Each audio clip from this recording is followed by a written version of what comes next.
The United States has just announced a major new tariff on aluminum imports, a 25% duty on all aluminum and derivative aluminum products from every country, effective March 12, 2025.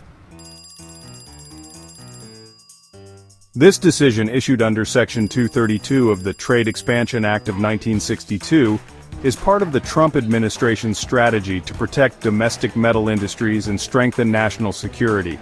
But what does this really mean for importers, businesses, manufacturers, and everyday consumers? Will it help the U.S. aluminum industry, or will it backfire with price hikes and supply chain disruptions? And how will countries like Canada, the EU, and China respond to this policy shift? Why is the U.S. imposing a 25% tariff on aluminum imports? To understand this move, we need to look at the history of aluminum tariffs and why the U.S. government sees them as necessary. The U.S. has long been dependent on foreign aluminum, with over 60% of its supply imported from countries like Canada, China, and the EU.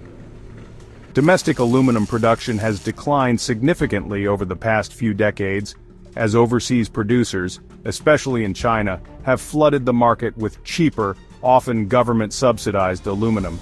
In 2018, the Trump administration imposed a similar 25% tariff on aluminum imports, citing national security concerns. The idea was that a weakened U.S. aluminum industry could become a liability in times of crisis. However, those tariffs led to higher production costs for U.S. industries, especially automakers, construction firms, and beverage companies, and were met with strong pushback from allies like Canada and the EU. Fast forward to 2025, and the Trump administration is reviving and expanding these tariffs, this time applying them across the board. How will this affect U.S. industries? A 25% duty is not a small increase. It will have major ripple effects across multiple industries. Manufacturing and construction. Aluminum is a key material in industries like aerospace, construction, packaging, and electronics. U.S. companies that rely on imported aluminum will now see higher costs, which could be passed on to consumers. Some companies may shift sourcing to domestic producers, but U.S. aluminum remains more expensive than imported alternatives, even with tariffs. Automotive and aerospace.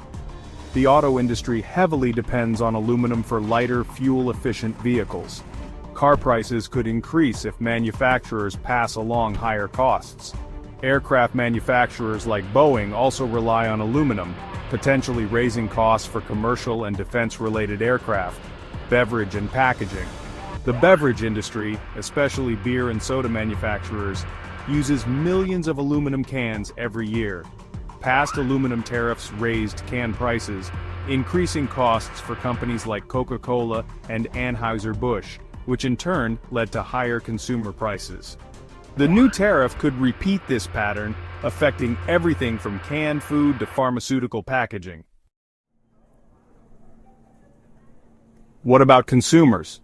Will prices go up? The simple answer: yes, most likely. Higher aluminum costs will trickle down to products ranging from cars and construction materials to beverage cans and electronics.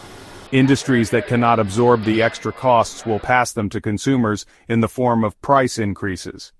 The average American could end up paying more for common goods, just as they did during previous tariff waves. How will other countries respond? Retaliation and global trade impacts. The U.S. imports aluminum from several key trading partners, most notably Canada, the European Union, Mexico, and China. All of these countries will likely push back. Canada and Mexico, the USMCA agreement previously led to a temporary removal of tariffs on North American aluminum. Canada is the #1 aluminum supplier to the U.S. If Canada retaliates, it could lead to counter tariffs on U.S. exports. Mexican manufacturers that supply aluminum components for U.S. auto and aerospace industries could lobby for exemptions. The European Union, the EU, has previously retaliated against U.S. aluminum tariffs by imposing duties on American goods like bourbon, motorcycles, and steel products. If the new tariffs hit European aluminum producers, expect a trade dispute similar to what happened in 2018 to 2019. China. While the U.S. already limits direct aluminum imports from China, Chinese aluminum still enters the U.S. through other countries. China could respond by imposing restrictions on U.S. exports, such as soybeans, aircraft, or technology components. Are there any exemptions or workarounds? Yes, some products and situations qualify for exclusions. Exemptions for U.S.-sourced aluminum.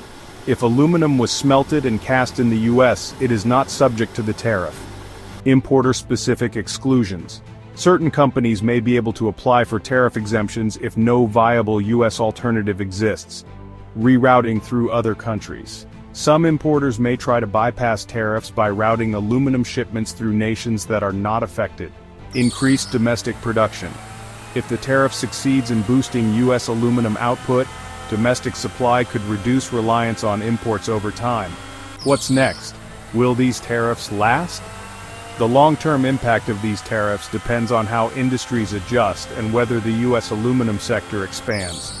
If domestic production fails to meet demand, businesses may lobby for tariff rollbacks as they did in the past. Global trade tensions will determine whether these tariffs spark broader retaliation. The U.S. government will likely monitor aluminum prices closely. If inflation worsens, policymakers may adjust the tariffs. Final thoughts.